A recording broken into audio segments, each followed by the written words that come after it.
যেহেতু সাহাবীরা নবীর কদম বসি করছে, আমার নবী কদম বসি গ্রহণ করছে, সেহেতু কদম বসি জায়েজ।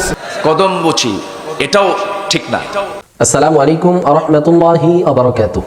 প্রিয় দর্শক, পায়ে সালাম করা অথবা কদম মুসি করা যাবে কিনা?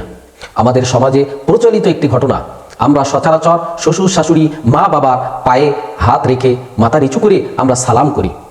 আসলে এটা কি ইসলামে জায়েজ আছে নাকি না জায়েজ? আসলে এই সালাম করাটা কি সঠিক নাকি ব্যাঠিক? ইসলাম, কোরআন ও সুন্নাহ আমাদেরকে কি বলে, চলুন আমরা জেনে আসি। প্রিয় দর্শক, আমাদের বিশেষজ্ঞ প্যানেলে বাংলাদেশের বিজ্ঞ 6 জন আলেম রয়েছেন। এই 6 জন বিজ্ঞ আলেমের কাছ থেকে আমরা জানবো যে মা বাবার পায়ে কদম মুসি অথবা সালাম করা যাবে কিনা, শ্বশুর শাশুড়ি এদের পায়ে সালাম করা যাবে কিনা অথবা কদম মুসি করা যাবে কিনা, ইসলাম আমাদেরকে কি বলে, চলুন আমরা জেনে আসি। প্রিয় দর্শক, আমাদের বিশেষজ্ঞ প্যানেলে যে সমস্ত আলেমরা রয়েছেন, 1 নম্বর মুফতি আলাউদ্দিন জিহাদি, 2 নম্বর শেখ আবু বকর মোহাম্মদ জাকারিয়া, 3 নম্বর মুফতি নুরুল ইসলাম অলিপুরি, 4 নম্বর মাওলানা আব্দুল্লাহ আল আমিন, 5 নম্বর আল্লামা মামুনুল হক সাহেব, 6 নম্বর ডক্টর এনায়েতুল্লাহ আব্বাসী। প্রিয় দর্শক, চলুন আমরা একে একে তাদের বক্তব্যগুলি শুনে আসি। আমরা শুরুতে মুফতি আলাউদ্দিন জিহাদির বক্তব্যটি শুনে আসি। মেশকাতের 402 পৃষ্ঠা, 402 পৃষ্ঠা, দেওবন্দি নুসখা থেকে ছাপা। وعن زارع رضي الله عنه وكان في وفد عبد القيس قال لما قدمنا المدينة فجعلناه نتبذر من رواحلنا فنقبل يد النبي صلى الله عليه وسلم ورجله. رواه أبو داود قال حافظ ابن حجر إسناده جيد। সুবাইস গোত্রের প্রতিনিধি প্রধান তিনি বলেন, আমরা মদিনা শরীফে গেলাম, মদিনায় যাইয়া যার যার বাহন থেকে দ্রুত গতিতে নামলাম। নামার পরে আল্লাহর হাবিবের হাত মোবারকে নুকাব্বিলিয়া দান নবী, আমার দয়াল নবীজির হাত মোবারকে চুমা খাইলাম। ওয়ারিজলাহু, নবীজির কদম বসিও করলাম। যেহেতু সাহাবীরা নবীর কদম বসি করছে, আমার নবী কদম বসি গ্রহণ করছে, সেহেতু কদম বসি জায়েজ না না জায়েজ? সবাই বলে। এখন যদি কেউ বলে জায়েজ না, মাথা নোয়াইলে শিরিক হয়, এটা হইলো যুক্তি, এটা দলিল না। মাথা নোয়াইলে শিরিক হয়ে যায়, এটা কোনো দলিল না, এটা হলো যুক্তি। যে ব্যক্তি কোরআনের আয়াত হাদিসের ইবারত না দিয়া প্রথমেই যুক্তির মধ্যে যায়, বুঝতে হবে তার দলিল। দাদু, নিশ্চয় আমল সমূহ নিয়াতের উপরে নির্ভরশীল। আপনি যদি সেজদার নিয়তে মাথা নিচে নেন তাহলে তো নাজায়েজ হবে, এটা তো আমরাও বুঝি। কিন্তু আমি সেজদার নিয়তে না, সম্মান করার জন্য, মাকে ইজ্জত করার জন্য, বাবাকে ইজ্জত করার জন্য, আমার উস্তাদ যিনি বুজুর্গ তাকে সম্মান করার জন্য আমি কদম বসি করছি, আমার মাথাটা সামান্য নিচে গেছে, এটা সেজদার নিয়তে নয়, সম্মানের নিয়তে। এই ধরনের কদম বসি সাহাবীদের সুন্নত, এটা জায়েজ তো বটেই, সুন্নতে সাহাবা। আল্লাহ রাসূল বলেন, কোন সন্তান যদি মায়ের পায়ে চুমা খায়, সে যেন আল্লাহর জান্নাতের চৌখাটে চুমা খাইবে। মায়ের পায়ের তো দাম, মা বাবার চেহারার দিকে তাকানোই ইবাদত। কাসুল খাবার মধ্যে উল্লেখ, যেহেতু সাহাবীরা নবীর কদম বসি করছে, আমার নবী কদম বসি গ্রহণ করছে, সেহেতু কদম বসি জায়েজ। পা ধরে সালাম করা ইসলামে নাই, মোটে নাই। কখনো কখনো 2-1 বার রাসূলুল্লাহ সাল্লাল্লাহু আলাইহি ওয়াসাল্লামকে তারা পায়ে চুম্বন করেছেন, কোন কোন বর্ণনা আসছে, কিন্তু সাহাবায়ে কেরামের এটা নীতি ছিল না। এই জন্য যে জিনিস 2-1 বার কেউ করেছে ওইটা দিয়ে দলিল দেওয়া যায় না, বরং স্বাভাবিক দলিল ছিল, তারা দেখা হলে কি করতেন, সালাম দিতেন, আর কি করতেন, মুসাফাহা করতেন। কোনোদিন যদি দূর দূরান্ত থেকে আসতো অথবা সফর থেকে আসছে, তখন তারা কি করতেন, মুআনাকাও করতে। প্রতিদিন দেখা মুসাফা করা, মুসাফা করলে কি লাভ, গুনাহ ঝরে যায়, গুনাহ পড়ে যায়। সালাম দিলে সওয়াব হয়, কিন্তু কদম মুসি করলে গুনাহ হয়, বেদাত। এটা কদম মুসিটা বেদাত। আরেকটা কি, পা ধরে সালাম করা ইসলামে নাই, মোটে নাই। কদম মুসি করলে গুনাহ হয়, বেদাত। এটা কদম মুসিটা বেদাত। বাবা মা শ্বশুর শাশুড়ি বান্য ব্যক্তি, এদেরকে পায়ে হাত দিয়া চুমু দেওয়া যায়, পায়ে হাত দিয়া চুমু দেওয়া যায়। এটার নাম সালাম না, এটার নাম কদম বুসি। এটারে সালাম বলা বেদাত, সালাম বলা বেদাত। সালাম হইল সালাম, সালাম সুন্নতি সালাম হইল আসসালামু আলাইকুম। বুঝে থাকতে বলুন, সালাম ঠ্যাঙ্গ না মুখ? মুখেরটা ঠ্যাঙ্গ নিয়ে যাও কেন? ঠ্যাঙ্গেরটার নাম আলাদা, মুখেরটার নাম আলাদা। কদম বুসিকে সালাম বলা বেদাত। 2 নম্বর কথা, কদম বুসি সুন্নত নয়, জায়েজ। আর সালাম হইল সুন্নত। বেশ কম বুঝে আছে?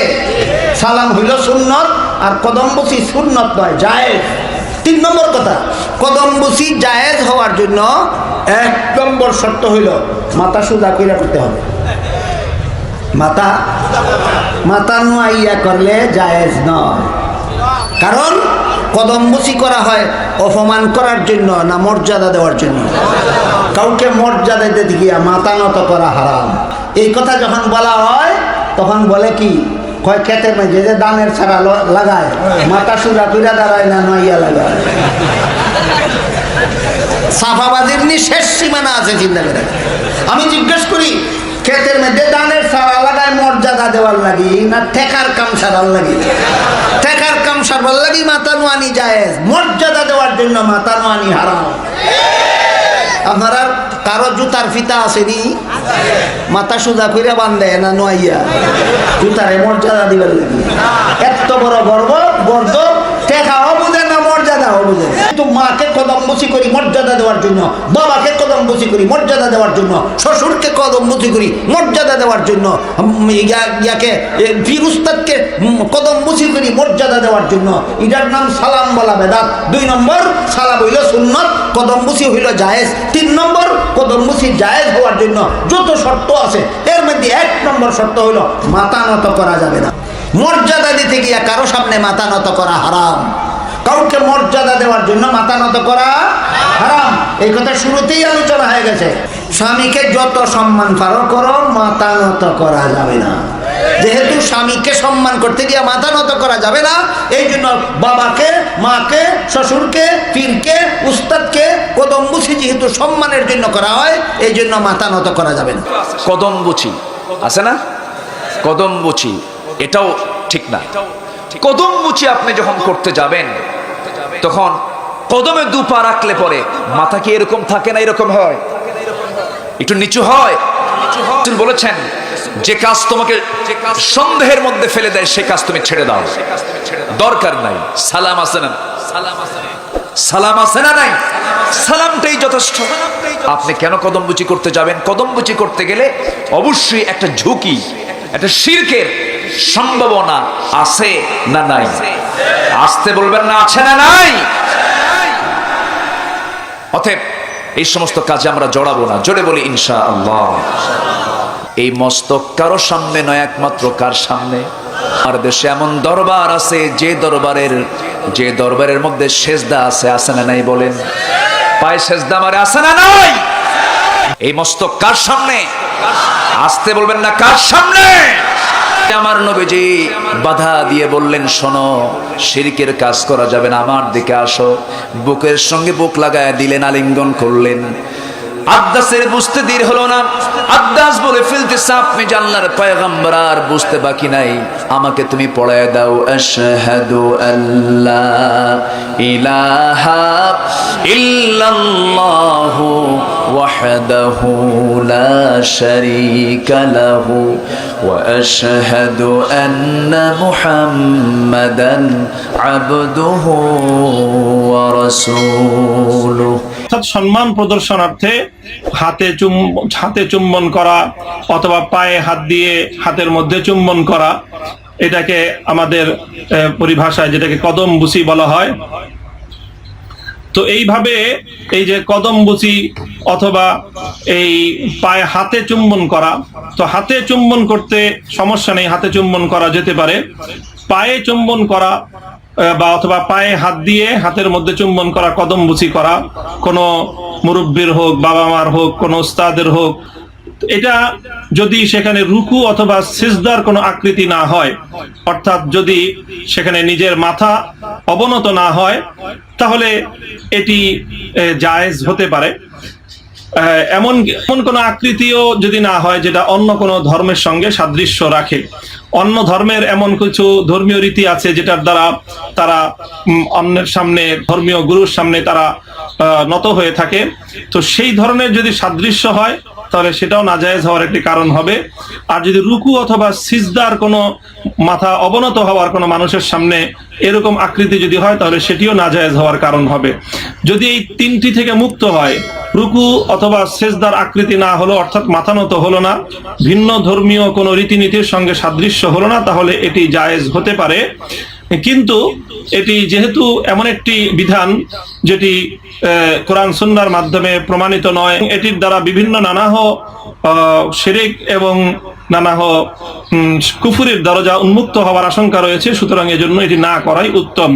এই যে হাত দিয়া পায়ের মধ্যে চুমা দেন, এটা কদম বুঝি না, এটা মাসা। কদম বুঝি হলো ঠোঁট দিয়া পায়ে চুমা দেওয়া। কি দিয়ে?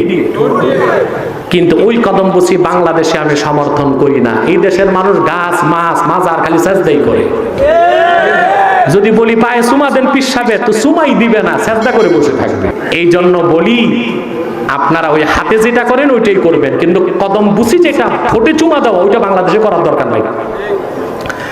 আদাবুল মুফরাদে ইমাম বুখারী নকল করেছেন, ইন্না আদিজ্ঞান রাদিয়াল্লাহু তাআলা আন, হযরত আলী সব সময় ওনার চাচা হযরত আব্বাসের পায়ে চুমা দিতেন, হাতে চুমা দিতেন। তাহলে পায়ে চুমা দেওয়া, হাতে চুমা দেওয়া এটা সাহাবায়ে কেরাম থেকে সাব্যস্ত আছে, কিন্তু ওই নিয়মটা আপনারা জানেন না। কিভাবে চুমা দিবেন? গায়াতুল আওতার কিতাবে এসেছে, ওস্তাদ, পীর, বুজুর্গ, বাপ মাকে উপরে বসাইতে হবে, তারপর পা টান দিয়া মাথা সোজা রেখে চুমা দিতে হবে। আপনারা তো তা করবেন না, মাথা নত করে চুমা দিবেন, তাতে মুস্তাহাব করতে যাইয়া শিরক হবে। কি হবে? কথা বুঝেন নাই? যদি পা চুমাই দিতে হয়, বাবার মায়ের পা চুমা দিলে অনেক সওয়াব, সুবহানাল্লাহ। শাশুড়ির না, মা, নিজের মা। আপনিও যদি চুমা দিতে চান, বাবা, মা, ওস্তাদ, পীর, বুজুর্গ, উঁচা জায়গায় বসাইতে হবে। বসাইয়া পাও টেনে চুমা দিবেন। কিন্তু আপনার কি তা করবেন না, মাথা নোয়ায় চুমা দিবেন? ওটা কি হবে? শিরক হবে। আপনিও যদি চুমা দিতে চান, বাবা, মা, ওস্তাদ, পীর, বুজুর্গ, উঁচা জায়গায় বসাইতে হবে। বসাইয়া পাও টেনে চুমা দিবেন। প্রিয় দর্শক, এতক্ষণ আমরা শুনছিলাম বাংলাদেশের বিজ্ঞ 6 জন আলেমের কাছ থেকে যে মা বাবা অথবা শ্বশুর শাশুড়ির পায়ে সালাম করা যাবে কিনা অথবা কদম মুসি করা যাবে কিনা। আমরা সচরাচর সমাজে এটি করে থাকি। দেখা যায় শ্বশুর শাশুড়ির পায়ে আমরা সালাম করি, আবার কোথাও গেলে মা বাবার পায়েও আমরা সালাম করি। আসলে এটি কি ইসলামে জায়েজ আছে নাকি না জায়েজ? প্রিয় দর্শক, আমরা এখানে একাধিক আলেমের বক্তব্যগুলি শুনলাম। কোনো আলেম বলেছেন যে না, পায়ে সালাম করা বা কদম মুসি করা এটি একেবারে হারাম, না জায়েজ। আবার কোনো আলেম বলেছেন যে না, এটি জায়েজ আছে, মা বাবা অথবা গুরুজন এদের পায়ে কদম মুসি করা জায়েজ আছে। প্রিয় দর্শক, যে আসলে সালাম হচ্ছে মুখ দিয়ে উচ্চারণ করা এবং দাঁড়িয়ে থেকে কোনো ব্যক্তিকে সালাম দেওয়া, কোনো ব্যক্তি সালাম দিলে সালামের উত্তর দেওয়া, এটাই হচ্ছে সালামের প্রকৃত সুন্নত। নবীজি সাল্লাল্লাহু আলাইহি ওয়াসাল্লাম যেভাবে সালাম দিয়েছেন, যেভাবে উম্মতকে শিখিয়েছেন, সাহাবায়ে কেরামদেরকে শিখিয়েছেন, আমরা সেভাবেই মানুষকে সালাম দিব এবং সালাম যদি কেউ দেয় তার উত্তর দিব ইনশাআল্লাহ। প্রিয় দর্শক, আমরা এখানে বিজ্ঞ 6 জন আলেমের কথাগুলি শুনলাম।